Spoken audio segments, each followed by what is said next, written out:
Hey everybody, it's Tony George along with Scott Spreitzer, the marquee matchup, NFL style, courtesy of Doc Sports, and of course, NFC East, the big one, Scott.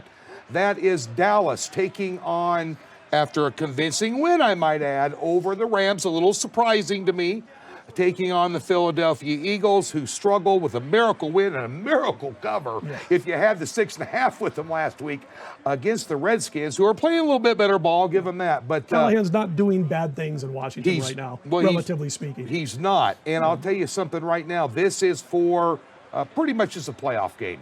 Exactly what it is. This is for the title in the East. And, of course, Scott, we have the total here at 46, and you have a home dog with the Philadelphia Eagles here taking on the Cowboys, loaded with talent.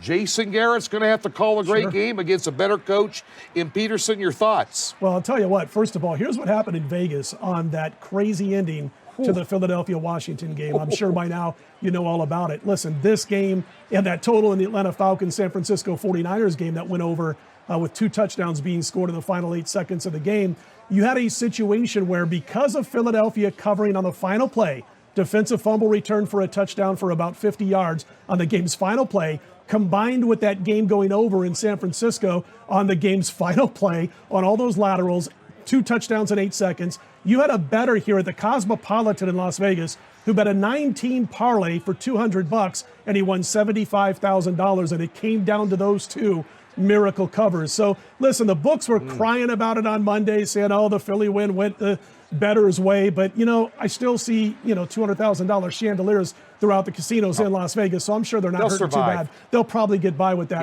Yeah. Listen, for me, I was on Dallas last week. I thought it was a real bad spot for the Rams. I didn't think they'd blow them off the field the way they did, but they did. In this particular game, if Dak Prescott gets what he got last week from the Rams defense, he's going to eat this team alive. But you never see that. 39% of his passes, his completions to his receivers were to open receivers, 39%. And when I mean open, we're not talking me and Tony being 2 feet apart. We're talking about defenders were upwards of 5 yards apart on average from the receivers. The Tavon Austin touchdown, 59 yards, there wasn't a Rams defender literally within 15 yards of him because they kept running into each other. Dak Prescott has never had it that good. I doubt he does here. And I think in this matchup, when it's for all the marbles, when you've got 2 offenses that have been back and forth inconsistent all year, you're going to see 2 defenses kind of take over a little bit. And because of that, I think it stays under the total of 46.5, Tony. I agree. I think defense is going to rise to the top here. Defense wins big games. I mean, there's a lot of things that have changed in the NFL over the years with all the rules, protecting the quarterbacks, the targeting, the receivers.